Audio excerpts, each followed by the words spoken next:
اعوذ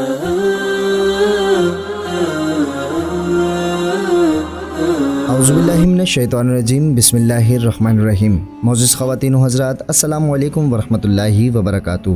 دوستو، آج ہم بات کریں گے ایسے ڈرامہ سیریل کی جو اس وقت ٹرینڈنگ پر چل رہا ہے، اور اس ڈرامہ سیریل کو ارطغرل غازی کے نام سے جانا جا رہا ہے اور بہت ہی مشہور ہو رہا ہے۔ دوستو، پہلے ہم اس کی کچھ ہسٹری کے بارے میں معلومات حاصل کر لیتے ہیں۔ ارطغرل غازی خلافت عثمانیہ کے بانی ہیں۔ آپ کی پیدائش 1188 عیسوی میں ہوئی اور وفات 1280 عیسوی میں ہوئی، لیکن کچھ کتابیں 1281 بھی بتاتی ہیں۔ ارطغرل غازی کے 3 بیٹے تھے۔ پہلے کا نام گوہر، دوسرے کا نام شہریار اور تیسرے کا نام عثمان تھا۔ آپ کے اسی بیٹے عثمان نے 1291 یعنی اپنے والد کی وفات کے 10 سال بعد خلافت بنائی، اور ارطغرل غازی کے اسی بیٹے عثمان کے نام سے خلافت کا نام خلافت عثمانیہ رکھا گیا۔ لیکن خلافت کی بنیاد ارطغرل غازی خود رکھ کر گئے تھے، اور پھر اسی خلافت نے 1291 عیسوی سے لے کر 1924 تک 600 سال ان ترکوں کی تلواروں نے امت مسلمہ کا دفاع کیا۔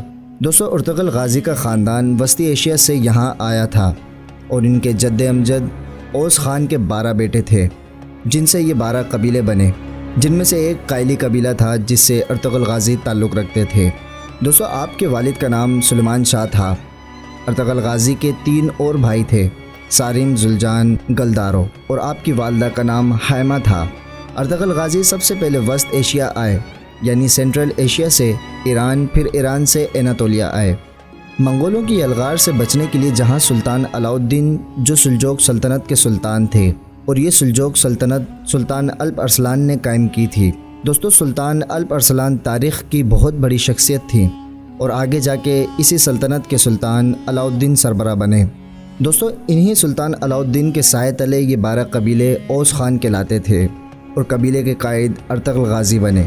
اپنے والد سلیمان شاہ کی وفات کے بعد سب سے پہلے اہلیت جہاں سلطان صلاح الدین ایوبی کے پوتے العزیز کی حکومت تھی، سب سے پہلے ارطغرل غازی نے العزیز سے دوستی کی، پھر سلطان علاؤالدین کی بھانجی حلیمہ سے شادی کی، جس سے آپ کے 3 بیٹے ہوئے۔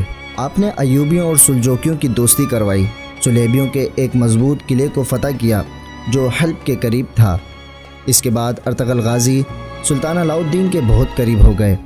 اس کے بعد منگولوں کی یلغار قریب ہوئی تو ارطغرل غازی نے منگولوں کے ایک اہم لیڈر نویان کو شکست دی۔ نویان منگولوں کا بادشاہ اور اوکتائی خان چنگیز خان کا بیٹا تھا، اور اس اوکتائی خان کا بیٹا ہلاکو خان تھا جس نے بغداد روندا تھا۔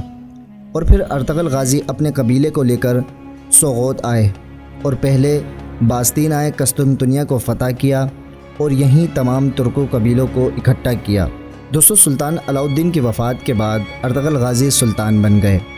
دوستو، سلطان علاؤالدین کی وفات کے بعد ارطغرل غازی سلطان بن گئے سلجوق ریاست کے، اور اس کی نسل سے جا کے سلطان محمد فاتح رحمۃ اللہ علیہ تھے، جس نے 1453 میں جا کے قسطنطنیہ فتح کیا تھا، اور اسی پہ حضور صلی اللہ تعالیٰ علیہ وسلم کی پیشن گوئی پوری ہو گئی۔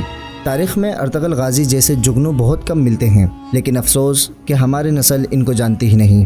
اسلام میں جتنے جگنو گزرے ہیں، جس نے کچھ نہ کچھ اسلام کے لیے کیا ہے، ان کا ایک روحانی پہلو ضرور ہوتا ہے۔ ان کے پیچھے ضرور کوئی نہ کوئی روحانی شخصیت یعنی ولی اللہ ہوتے ہیں، جن کی ڈیوٹی اللہ تبارک و تعالیٰ نے لگائی ہوتی ہے۔ دوستو، تاریخ اٹھا لیں، اسلام کے آغاز سے لے کے اب تک آج بھی اگر کوئی اسلام کے لیے اور امت مسلمہ کے لیے کوئی ڈیوٹی کر رہا ہے تو ان کا کوئی نہ کوئی روحانی پہلو ضرور ہوگا۔ اس جگنو ارطغرل غازی کے پیچھے اللہ تبارک و تعالیٰ نے اور حضور صلی اللہ علیہ وسلم کے فیضان سے جن کی ڈیوٹی لگائی گئی تھی، وہ شیخ محی الدین ابن العرب رحمۃ اللہ علیہ تھے، جو اندلس سے ارطغرل غازی کی روحانی مدد کو پہنچے تھے۔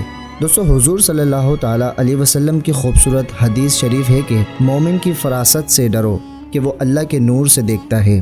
یہ کوئی جذباتی یا مبالغہ آرائی نہیں، یہ سب وہی سمجھ سکتا ہے جس کو یہ روحانیت کا نور ملا ہو، اور جس کو یہ نور نہیں حاصل ہوا وہ اندھا ہے، اسے کچھ سمجھ نہیں آئے گا۔ اسے لبرل سیکولر بریگیڈ۔